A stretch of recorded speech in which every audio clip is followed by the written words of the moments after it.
তৃণমূল কর্মী শওকত বিধায়ক যিনি আছেন ওনার ঘনিষ্ঠ তৃণমূল কর্মীকে গুলি করে খুন করা হয়েছে এবং তিনি ঘটনাস্থলে গিয়ে বলেছেন যে আইএসএফ দুষ্কৃতী যারা তারা এই কাণ্ড ঘটিয়েছে এবং সরাসরি আপনার নাম উল্লেখ করে বলেছেন যে আপনার মদতে এই ধরনের ঘটনা ঘটেছে। কি বলবেন?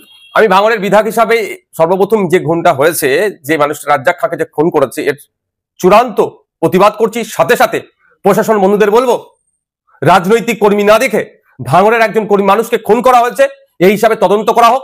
যে বা যারা যুক্ত একটা ওনার ছাড় পায়, তাদের সর্বোচ্চ শাস্তির ব্যবস্থা করা হোক। আমরা বারবার ভাঙড়কে চাইছি বোম গুলিমুক্ত ভাঙড় হোক, হিংসা অশান্তি মুক্ত ভাঙড় হোক। দুর্ভাগ্য আমাদের ভাঙড় ডিভিশন করার পরেও ভাঙড়ের মানুষকে এই ধরনের খুন হতে হচ্ছে দুষ্কৃতীদের দ্বারা। এখন শওকত মোল্লা সাহেব রাজনীতি করছেন, তিনি আইএসএফ কে আমাদেরকে দেখে দেওয়ার চেষ্টা করছে। কিন্তু শওকত সাহেবের যদি আমরা প্রিভিয়াস রেকর্ড দেখি, সেই রাজ্জাক সর্দার থেকে শুরু করে মানিক পাইক থেকে শুরু করে বিভিন্ন সময় আমরা দেখেছি খুন করেছে তাদের দলের লোকেরা, তারাই যুক্ত থেকে অন্যদেরকে তাদের দলের প্রথম সারির নেতাদেরকে সাইড করেছে। সেই জাহাঙ্গীর খান চৌধুরী থেকে শুরু করে এই ধরনের অনেক আছে। এটা শওকত মোল্লা সাহেবের প্রিভিয়াস রেকর্ড। এখন এই খুনটার কারণ কি হতে পারে?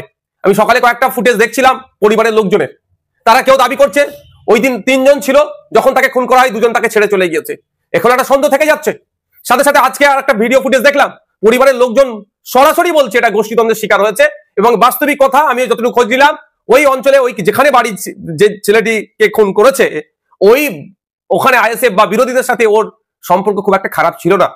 কিন্তু আমি যতটুকু খবর পাচ্ছি, এই লোকটি যাকে খুন করেছে ওরা আপনার একদা সময় আরাবুল ঘনিষ্ঠ ছিল, প্রেসার দিয়ে চাপ দিয়ে এখন শওকত ঘনিষ্ঠ করেছে। এবার এই সুযোগটা কে নিয়েছে, এটা তদন্ত সাপেক্ষ। একাধিক ইকুয়েশন উঠে আসছে এই খুনের রহস্যের পিছনে, তবে সবটাই সমাধান করতে পারবে প্রশাসন, ইনভেস্টিগেশন অফিসার। আমি আশা করব নিরপেক্ষতা বজায় রেখে এটা তদন্ত হোক। আর সাথে সাথে এটাও বলে রাখছি, পরিবারের সাথে আমি যোগাযোগ করার চেষ্টা করছি, পরিবারের সমত নেব। পরিবার যদি চাই সিবিআই ইনভেস্টিগেশন হোক, পরিবারের হয়ে প্রয়োজনে আমি মামলা করব সিবিআই ইনভেস্টিগেশন করার জন্য। কারণ আমি একজন বিধায়ক এখানে ভাঙড়ের, সেটা আমার বড় পরিচয়। কোন দলের নেতা, কোন দলের চেয়ারম্যান, তার থেকে বড় পরিচয় ভাঙড়ের আমি বিধায়ক। ভাঙড়ের মানুষ খুন হয়েছে, ভাঙড়ের মানুষকে যারা খুন করেছে তাদেরকে আমি শান্তির ঘুম ঘুমোতে দেব না। আর সাথে এটাও বলছি, যদি এটাকে রাজনৈতিক চক্রান্ত হয়ে বিরোধীদের উপরে দমনপীড়ন বা সাধারণ মানুষকেও যদি ডিস্টার্ব করার চেষ্টা হয়, আমি সেই পরিবারগুলোকে সাথে নিয়ে সিবিআই তদন্ত হবে, সিবিআই তদন্তের জন্য বা বিচার বিভাগীয় তদন্তের জন্য কোর্টের দ্বারস্থ হব।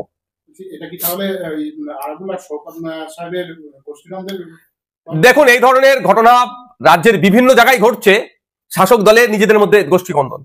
আমি শুধু বলছি না, আপনি দেখুন ওই পরিবারের একজন কর্তা, আজকে তিনি বক্তব্য তার দেখবেন, তিনি বলেছেন সরাসরি এভাবে বলেছেন যে এটা গোষ্ঠীদ্বন্দ্বের শিকার হয়েছে। আর আমিও বলছি, যখন আমার কাছে খবর এসেছে, আমি যতটুকু খবর নিতে পেরেছি, যে এটা সম্পূর্ণরূপে গোষ্ঠীদ্বন্দ্বের শিকার হয়েছে। হয়তো শওকত মোল্লা সাহেব এই বিষয়টা অনেক কিছু জানেন, এটা অনেক কিছু জানেন শওকত মোল্লা সাহেব, তদন্ত সঠিক করলে উঠে আসবে। যে ঘটনাটি ঘটেছে, তৃণমূলের রাতের অন্ধকারে তৃণমূলের দুষ্কৃতী বাহিনী তৃণমূলের যে ব্যানার ছিঁড়ে নিয়েছে, কি বলবেন সেই প্রসঙ্গটি নিয়ে? তাদেরকে যখন বারংবার বলা হচ্ছে, তারা সেটাকে অস্বীকার করছে। মনোজিৎ মিশ্রের পর আবার আমরা দেখতে পাচ্ছি আলিয়া বিশ্ববিদ্যালয়ের এই ঘটনা। দেখুন, আমি বলে আসছি, এই যে কলেজে নির্বাচন না হওয়ার ফলে বিভিন্ন শিক্ষা প্রতিষ্ঠানগুলো, কলেজ ইউনিভার্সিটিতে যেগুলো হওয়া দরকার, নির্বাচনের মাধ্যমে ছাত্র প্রতিনিধি তৈরি হওয়া দরকার, সেখানে ব্যর্থ হয়েছে। সেই ব্যর্থতা আমরা হারে হারে টের পাচ্ছি। কিভাবে? কখনো মনোজিৎ মিশ্র তো কখনো কলেজ রুমে মহিলাদেরকে নিয়ে মেসেজ নিচ্ছে, বা পুরুষদেরকে নিয়ে পুরুষই মেসেজ নিচ্ছে, অনৈতিক কর্মকাণ্ড করছে। আমি একটা দায়িত্ব নিয়ে বলছি যে অনেক মহিলা পুরুষ মুখ খুলতে পারছে না, যারা নবাগত কলেজে আসছেন, তারাও এই ধরনের শারীরিক মানসিক অনেক হেনস্থার শিকার হয়েছে। ওই আইন কলেজের ছাত্রীটি মুখ খুলেছে বলে আমরা জানতে পারছি। ফলে আমরা চাই দ্রুত নির্বাচন হোক, নির্বাচন হয়ে একটা নির্দিষ্ট পরিকাঠামোর মধ্য দিয়ে ছাত্র প্রতিনিধি তৈরি হোক, ছাত্রদের অভাব অভিযোগ সুযোগ সুবিধার ক্ষেত্রে তারা বলিষ্ঠ কণ্ঠ হোক। আর আলিয়া বিশ্ববিদ্যালয়ে তৃণমূল কংগ্রেস ভাবছে তার পৈতৃক সম্পত্তি এটা, সে তারা জাকিয়ে বসতে চাইছে। ওখানে যখন স্টুডেন্ট ফ্রন্ট বা বিরোধীরা যখন তাদের অ্যাক্টিভিটি করতে চাইছে, তাদের ব্যানার ছিঁড়ে দেওয়া হচ্ছে রাতের অন্ধকারে, বা তাদের উপর আক্রমণ চালাচ্ছে। ব্যানার ছিঁড়ে দেওয়া সংক্রান্ত বিষয়ে রেজিস্ট্রারকে, ভিসিকে এরা মেল করে স্টুডেন্ট ফ্রন্টের পক্ষ থেকে। ভিসি তাদেরকে টাইম দিয়েছে, সেই নির্দিষ্ট টাইমে যখন ভিসির সাথে দেখা করতে যায় বা রেজিস্ট্রারের সাথে যখন দেখা করতে যায়, সেই সময় আবার বহিরাগত কিছু ছেলেপুলে যারা টিএমসিপির নেতা হিসাবে দাবি করে, তারা তাদের উপর আক্রমণ চালিয়েছে, প্রাণে মারানোর চেষ্টা করেছে। ভাগ্যক্রমে তারা বেঁচে গিয়েছে। তারপরে বাইরে প্রচুর ছেলেপুলে বহিরাগত নিয়ে এসে কলেজ ক্যাম্পাসের মধ্যে ঢুকে তাণ্ডব অনেক চালাচ্ছিল, তারা পেরে উঠতে পারেনি, প্রাণে বেঁচে ছেলেগুলো বাইরে বার হয়েছে। টেকনোসিটি থানায় এই বিষয়ে মর্মে অভিযোগও দায়ের করা হয়েছে। আমরা অপেক্ষা করছি ইউনিভার্সিটির সর্বোচ্চ যারা কর্তা আছেন, লাইক ভিসি, রেজিস্ট্রার, কন্ট্রোলার যারা এই ধরনের যারা আছেন তারা এই বিষয়টায় কি পদক্ষেপ গ্রহণ করে। অন্যথায় অলরেডি কোর্টে একটা মামলা হয়ে আছে যে সমস্ত ইউনিয়ন গুলোকে তালা মারার জন্য।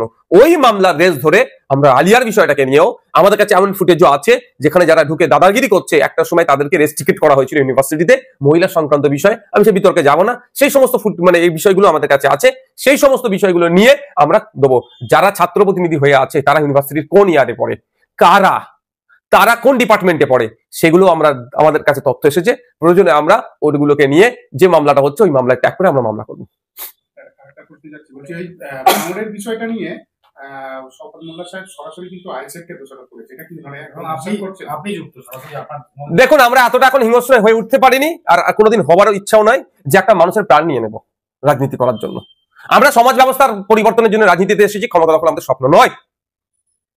শওকত মোল্লা সাহেবের পাস্ট হিস্ট্রি যদি আমরা দেখি, এই কাছে তিনি সিদ্ধহস্ত, খুন খারাপি করিয়ে, মারামারি করিয়ে, গোষ্ঠীদ্বন্দ্ব করিয়ে অপরের দিকে, বিরোধীদের দিকে দাগিয়ে দিত। নমিনেশন কাটকাচ্ছে, আবার বলছি যে বিরোধীরা প্রার্থী খুঁজে পাচ্ছে না। এখন আমি বলছি এই যে খুনটা হয়েছে, শওকত মোল্লা সাহেবকে যদি সঠিকভাবে জিজ্ঞাসাবাদ করা হয়, এই খুনের অনেক রহস্য উন্মোচন হবে। এটা সম্পূর্ণরূপে আমি দায়িত্ব নিয়ে বলতে পারি, আমি দায়িত্ব নিয়ে বলছি এটা গোষ্ঠীদ্বন্দ্বের শিকার হয়েছে। এবার কোন গোষ্ঠী করেছে আর কেন করেছে, কোন গোষ্ঠী করেছে এটা এই মুহূর্তে বলা সম্ভব নয়। কেন করেছে এটা আমি বলতে পারি, সেই দিনের শেষে ভাগ বাটোয়ারার লড়াই, এ বড় নেতা হয়ে যেতে পারে, সে ছোট নেতা হয়ে যেতে পারে, এই মর্মে একটি ছেলেকে খুন করা হলো। আমি ভাঙড়ের বিধায়ক হিসাবে রাজনীতির ঊর্ধ্বে গিয়ে বলছি, এই খুনের আমি চরম বিরোধিতা করছি। এর প্রতিহত হওয়া, এটা প্রতিকার হওয়া দরকার। এই ধরনের কর্মকাণ্ড প্রতিহত করার জন্য মমতা ব্যানার্জি ভাঙড় ডিভিশন দেওয়ার পরেও কেন ভাঙড়ের মানুষকে খুন করতে হবে, তার রাজনৈতিক পরিচয় কি আছে আমার দেখার দরকার নেই। আমি একজন বিধায়ক, জনপ্রতিনিধি, প্রত্যেকটা মানুষের সুরক্ষা যাতে পাই তার দেখার দায়িত্ব আমার। সেই জায়গায় আমি দাঁড়িয়ে বলবো যত তাড়াতাড়ি সম্ভব ইনভেস্টিগেশন হোক, যে বা যারা খুনের সাথে যুক্ত তাদেরকে সর্বোচ্চ শাস্তির ব্যবস্থা করা হোক। আর পরিবারের সাথে যোগাযোগ করব, পরিবার যদি আমাকে ইনশিওর করে, আশ্বাস দেয়, পরিবারকে সাথে নিয়ে আমি এই মামলাটি যাতে হয় বিচার বিভাগীয় তদন্ত হোক বা সিবিআই তদন্ত হোক, যদি পরিবার চাই, আমি তার জন্য মুভ করবো কোর্টে।